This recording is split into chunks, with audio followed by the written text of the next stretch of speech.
From the Jeannie Hayes Virtual Studio, this is Marquette Now. Good evening, I'm Emily Sacco. And I'm Sam Bond. Welcome to Marquette Now.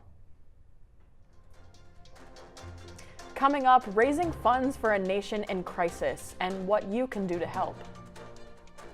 March begins and basketball madness has hit campus. We'll tell you about the historical feat achieved. Feel what you feel, allow yourself, allow that, all that, take it all in. From one court to another, this team is making their own bracket run.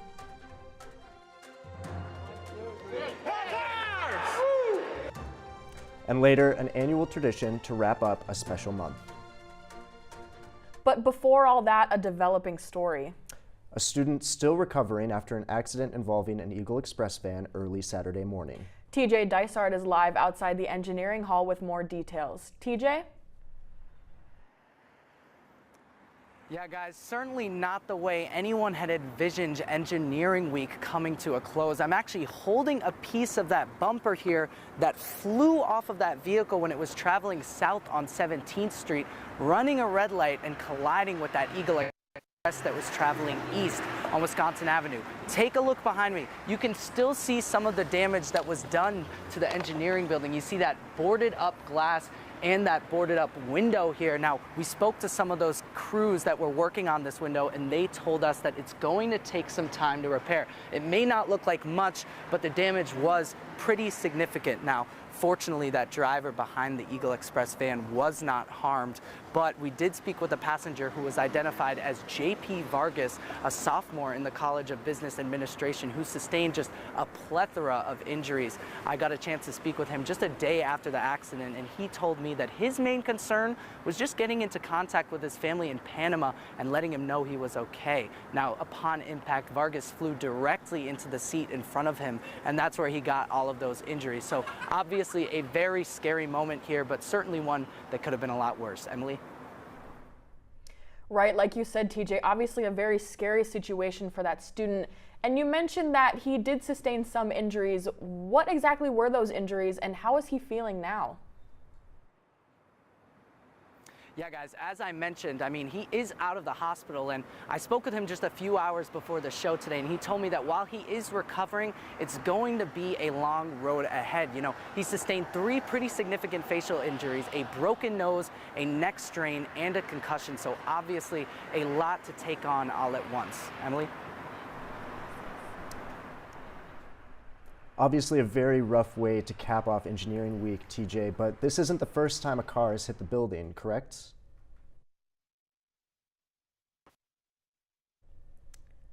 All right, it looks like we might be experiencing some technical difficulties, so we're just gonna run you down on what we know and keep you updated as we find out more.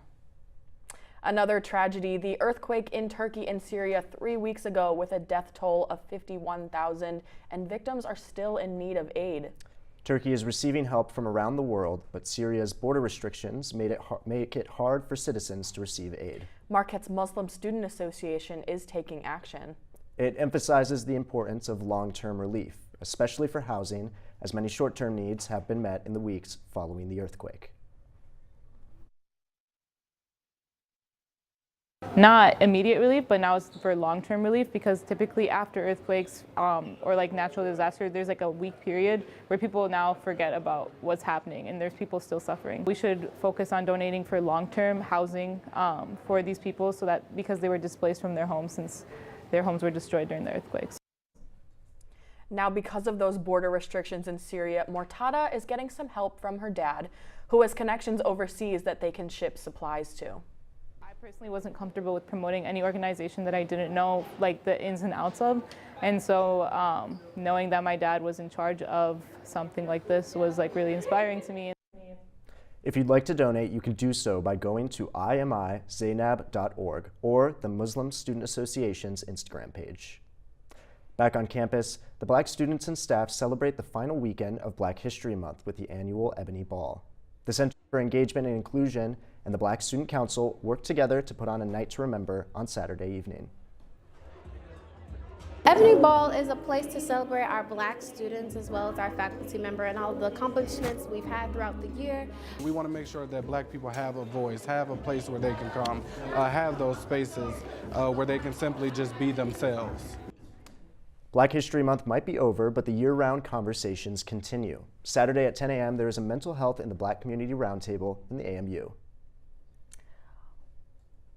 Well, guys, it has been a great time to be a Marquette fan the last couple of days when we've seen the success of the Marquette men's basketball team, right? Absolutely, Emily. Timothy Leteau joins us now to tell us a bit more. Tim? That's right, guys. With one game to spare, the Golden Eagles clinch the outright Big East regular season championship versus the Butler Bulldogs.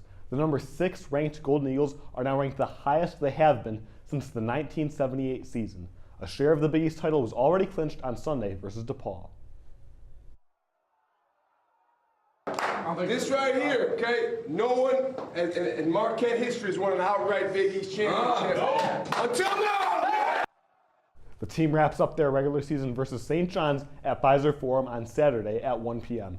They head to New York for the Big East tournament on March 8th. Yeah, I'm just about to turn to March, so, we're very, very excited about winning the Big East regular season, but we're not done. The team heads to the Big Apple with the number 1 seed in the tournament. I'll be back later with more about the action on the court. Thank you, Tim. Now, there is a lot of work that goes into creating a play, but it doesn't always go appreciated. Marquette Now's Izzy Fonfera-Drool pulls back the curtain on those behind-the-scenes workers. The Hellfair stage is always full of talented actors honing their craft. But what about those who don't get their time in the spotlight? We do have student designers. We have student lighting designers and student costume designers. We're always happy to have students designing on our main stage. Aside from those building and designing, students have had to step up in other aspects. So we've had to really rely on our understudy cast quite frequently because some of them have evening classes or evening responsibilities related to work. One of the understudies taking on this vital role is first-year student Cassidy O'Neill. When O'Neill wasn't running lines, she was involved in the technical side of the show. All the processes of building, making the costumes, rehearsing, all happen simultaneously. About 8 weeks to 6 weeks is our time span. This time span and the theater schedule results in a quick turnaround for the production teams. The next process actually begins right as we strike the set for this show. After that final show, we take apart the entire set, we put all the costumes back, we make everything clean as if nothing had ever happened, and then we immediately start getting stuff ready for our next show, Detroit 67. The upcoming show is a production of the Voices Included for People of Color Theater. VIP is intended to kind of bring together our students, working professionals, and maybe even some recently graduated students, all working together, building those kind of professional connections, that sense of mentorship, which hopefully carries forward beyond a single performance. VIP will bring together professional crew members and current students for the production. While the limelight is the most attention-grabbing, please remember those working in the wings. I'm Izzy Fonfera-Drool, Marquette Wire News. The College of Arts and Sciences Biochemistry and Molecular Biology major has received a major accreditation. The American Society for Biochemistry and Molecular Biology recognizes BA and BS programs. The major is accredited for 7 years through the end of 2029. Best Buddies Marquette creates communities of inclusion for people with intellectual and developmental disabilities. Marquette Now's Hannah Freirich takes us to the Center of Inclusion. Here is where great friendships are formed. We pair somebody who has a disability in a friendship group, and it's with like 3 or 4 students from Marquette, and we basically try to build a friendship up with them. Through these connections, buddies are able to feel included in the world that we all live in and enjoy. The world needs to hear their voices. Event coordinator Fiona Donnelly tells us about the friendship she has formed with her buddy Rich and the positive impact it's had on her life. Rich loves movies, so we went to a movie before with him, and Rich is just very good at communicating, so like he'll send pictures of his dog all the time, or just like if he gets something new, he just always sends pictures, just loves to keep updated on his life. The last 2 years, he's been the first person to text me on my birthday, which is always great to see. Taking action to make your community more inclusive can have a positive impact. Ensuring that those with intellectual and developmental disabilities are seen, heard, and valued will make for a more inclusive world for all. I'm Hannah Freirich, Marquette Wire News.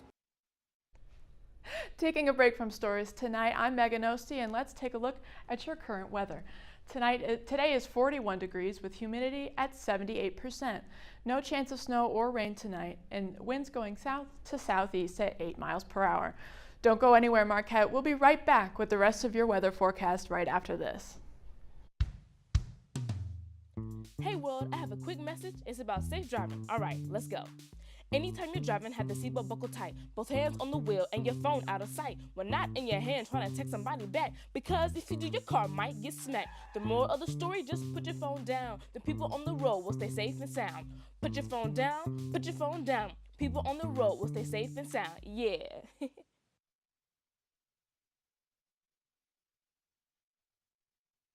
Roll over. When you adopt a shelter pet, you discover all the things that make them unique. And your mother. They're a little bit of a lot of things, but they're all pure love. Every day, millions of people are connecting. Father, cosplayer, mentor, actor.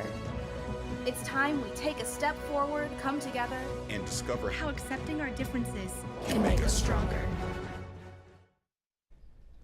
Welcome back to Marquette Now. I'm Megan Ostie, here to take a closer look at tonight's weather. Tonight we have mostly cloudy with 29 degrees, a little bit lower than we were during the day, 0% chance of rain or snow, with winds a little bit higher than they were during the day. Now if we take a look at tonight's overnight lows, we have 9 degrees, the coldest in the state at Superior, Madison, Milwaukee, the 2 M's, everyone's favorite, at 29 shared degrees. Taking a look at tomorrow's state highs, we have 33 in Minocqua, 32 in Green Bay, and 34 in Milwaukee. Not showing off too much, but it is lovely. Let's take a look at tomorrow at 34 degrees. Another beautiful day, everyone. No chance of rain or snow. Now, if we take a look at our extended forecast, we do have a snowstorm Friday, folks. Sorry to tell you, but we are warming right back up Sunday and Monday, getting right back into that beautiful spring weather. This week is really putting us back into spring. It's putting us into Women's History Month, March. Makes me want to open a cold Sierra Mist, if we're being honest. That is actually really unfortunate. I'm so sorry, Sierra Mist fans, but listen up. Say goodbye to your favorite beverage. Starry is the new drink in town. Pepsi is discontinuing its lemon lime flavored drink and taking on a new soda called Starry. This twist is taking on a new label, and consumers are promised a clean, crisp flavor. Marquette has a deal with Pepsi, and Starry will be in all campus buildings and nationwide. Speaking of stars, Marquette University Radio hosted an open mic night at the 707 Hub this Monday. The event was held in collaboration with Marquette's National Pan-Hellenic Council.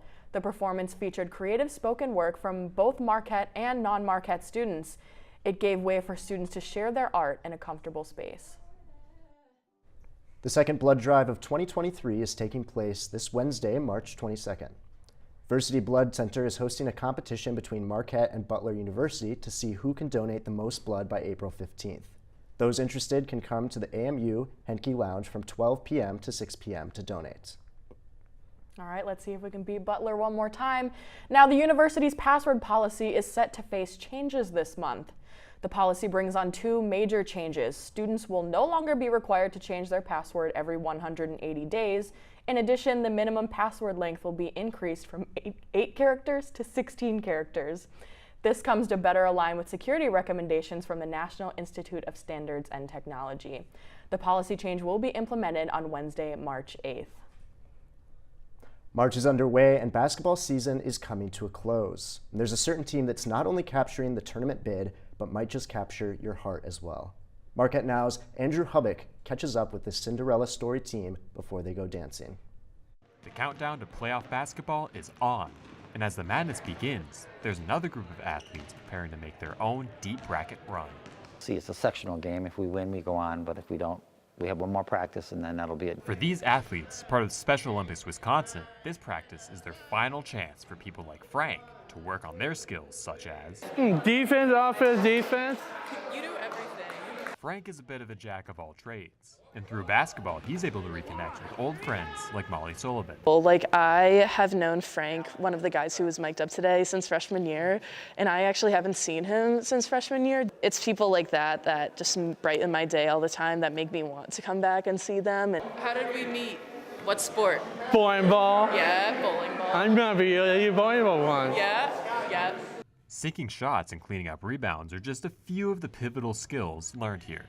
Well, I think they gain acceptance and they learn to socialize with each other. It hit our shoe. Okay, sorry. David Chavez has been volunteering as a coach for nearly 5 years. Oh, good try. Good defense. What? That was a good fake. It was a good fake. Go, Jimmy. He was encouraged to start coaching because of his grandson, Tony. Tony, he's wide open. You could have given him a pass. All right, go back, sprint. I wanted him to be involved in sports, and ever since he's been a kid, because I'm a kind of a basketball junkie, I got him involved, and I wanted to have him play. More oomph. There you go. Come on. Put this leg out.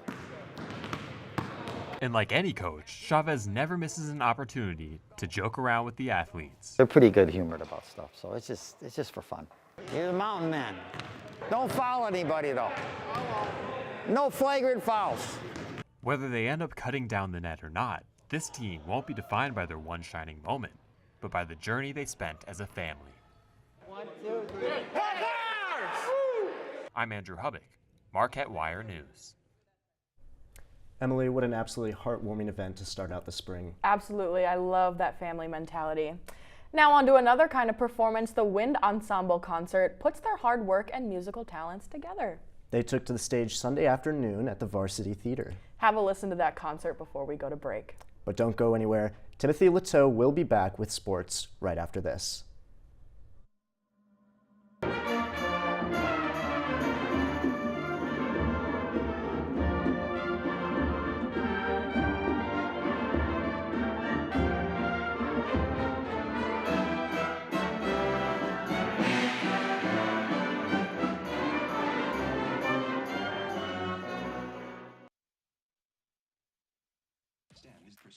No margin for error. Dare to forget that. Dare to have fun with it. Get weird with it. Dare to load their minds. Dare to explore. Dare to STEM.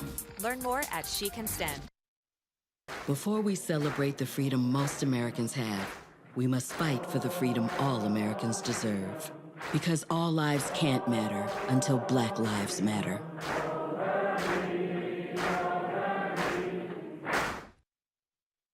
Patriotism.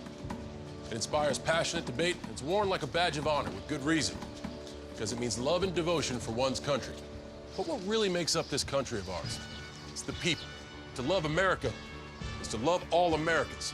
This year, patriotism shouldn't just be about pride of country. It should be about love. Love beyond age, sexuality, disability, race, religion, and other labels. Because love has no labels. Welcome back. I'm Timothy Leteau with your Marquette Now Sports Report. Cue the victory milkshakes for the Marquette men's basketball team. In their final road game of the regular season, the Golden Eagles take care of business in Indianapolis, crushing the Butler Bulldogs 72-56. Although Marquette struggles to find its offensive groove early, the defense holds down the fort in the first 20 minutes to help guide the Golden Eagles to the win.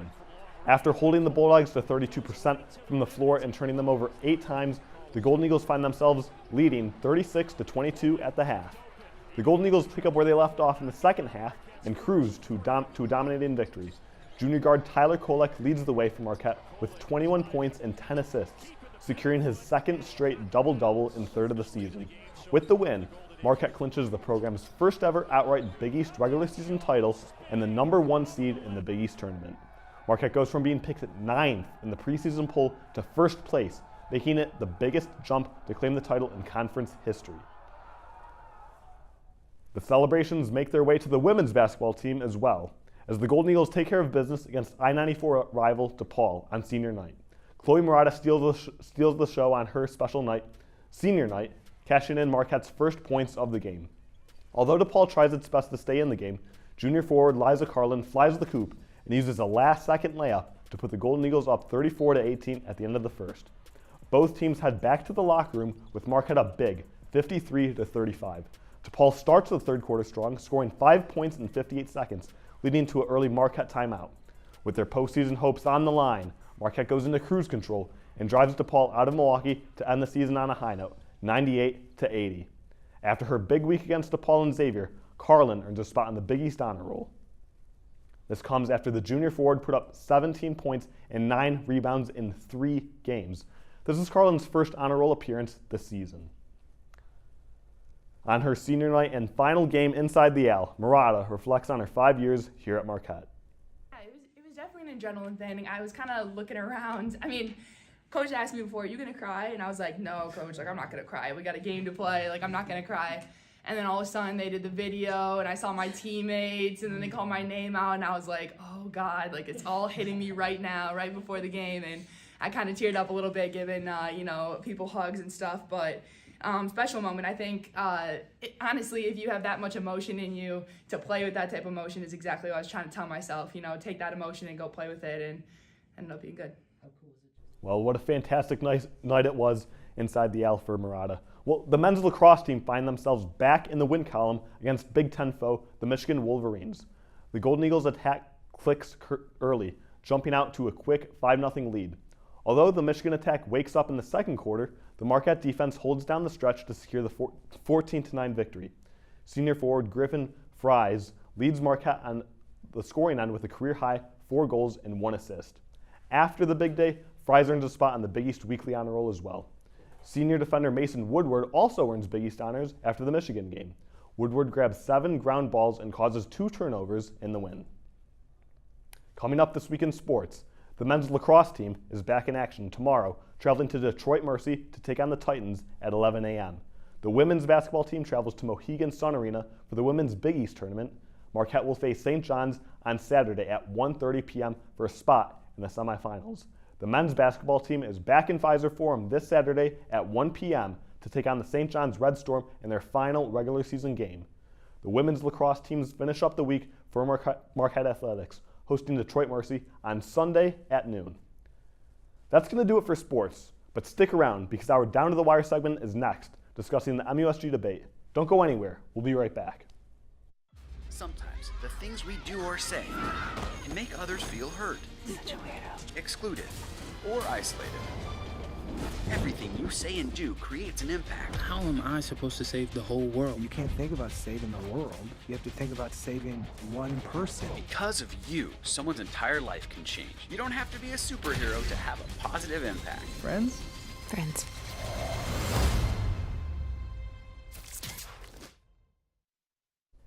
Marquette University student government candidates go head-to-head in their presidential debate. Christian Golden and Shirlene Roberts and their opponents, Abby Morvick and Tommy Tracy, spoke on many topics, first being what they hope to gain from their office. The pairs discussed topics like accountability to students, building accessibility, school safety, environmental justice, and diversity.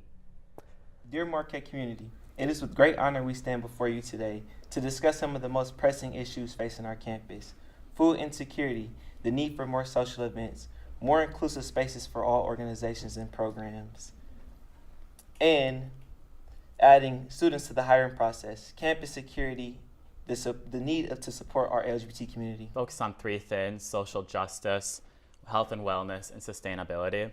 For social justice, we want to amplify student voices and raise up our campus's organizations. For health and wellness, we want to promote mental health resources, aid in sexual health, and provide a greater access to menstrual products. For sustainability, we want to create a new committee and host a variety of green events. You can find the whole debate on MUTV's YouTube page. Marquette Wire Executive News Editor Julia Bouzahab joins us now for tonight's edition of Down to the Wire.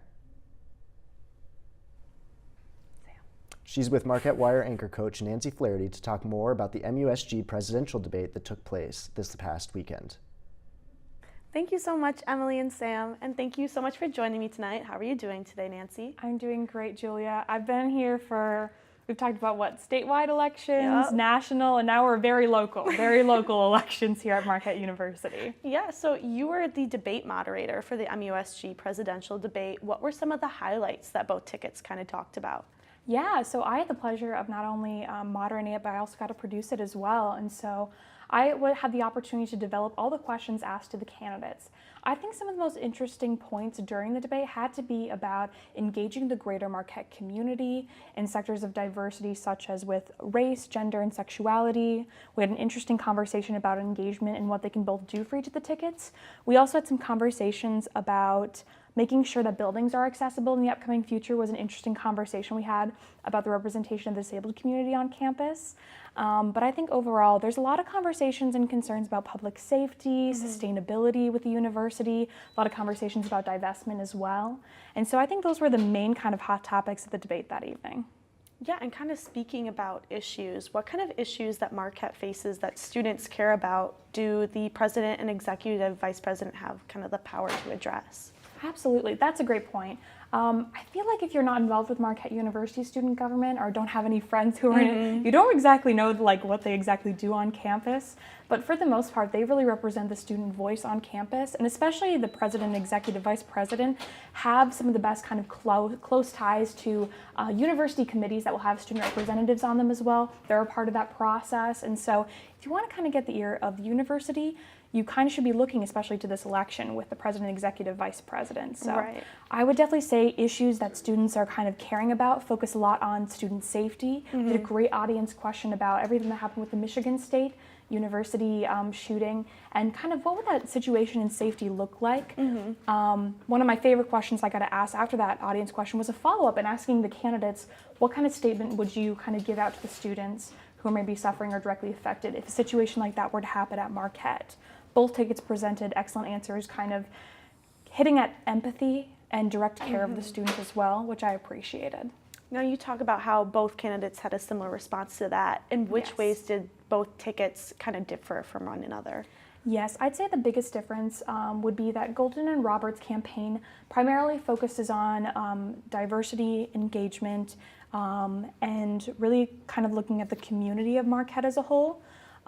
From my opinion of how I understood the debate to be and the arguments that they gave in their platform, it really does focusing on engaging diverse groups on campus. One of the interesting, I believe it was one of the audience portion questions was, what would you do on your first day of office? And I think that's a very good indicator of kind of what they're going to do. And I believe Golden offered his, he would want to give 20 free meal swipes to, I believe, commuter students or students right off the bat. And so definitely food insecurity was an issue that they cared about as well and wanted to focus on primarily. Whereas Addie Moravec and Tommy Tracy, they both kind of focused on 3 key points of sustainability, health and wellness on campus, honestly, social justice. And social justice, yeah. You have a better memory than I do, and I was there at the debate. Thank you for that. No problem. That's something I always love about these debates is you always have different strategies from the candidates about the kind of message that they want to portray. And so Moravec and Tracy had campaign plans to provide free menstrual products, and they wanted to develop a sustainability committee, were 2 of the plans right off the bat. One of the important questions you kind of need to ask yourself as a viewer of the debate, especially with both candidates, is asking yourself with these questions and what you're learning from their statements, what are they saying of how they're going to kind of accomplish their platform once they're in the position? I think that's going to be the biggest question and the biggest kind of responsibility with us as student press to kind of keep an eye on Marquette University student government to ensure that they are living out their platform. Yeah, and now just quick follow-up. We have about 30 seconds left, but how can students get involved in this election and why is it so important? That's a great question. So tomorrow is Thursday, March 2nd. All Marquette students get an email in the morning that will have a form. Everyone can only vote once. And we are not only voting on who can be MUSG president and executive vice president, but also a referendum for Day Off for Democracy, which was offered by Robert Miller and Nicole Laudolph, who want to kind of gauge students' reactions on how they would feel about kind of proposing to the university about taking days off for election days, which I think will be really ties into this whole election day topic. It's always a joy chatting about this with you, Julia. I'm always happy to talk about politics, even on campus. Thank you so much for joining me tonight, Nancy. I appreciate it. And I'll throw it back to Sam and Emily in the studio. Nancy, Julia, I think that was our best and one. That is our report for tonight. Thanks for joining us. I'm Emily Sacco. And I'm Sam Bond. Remember to check marquettewire.org for all the latest campus news. We're off for spring break, but we'll be back on March 22nd. Until then, good night, Marquette.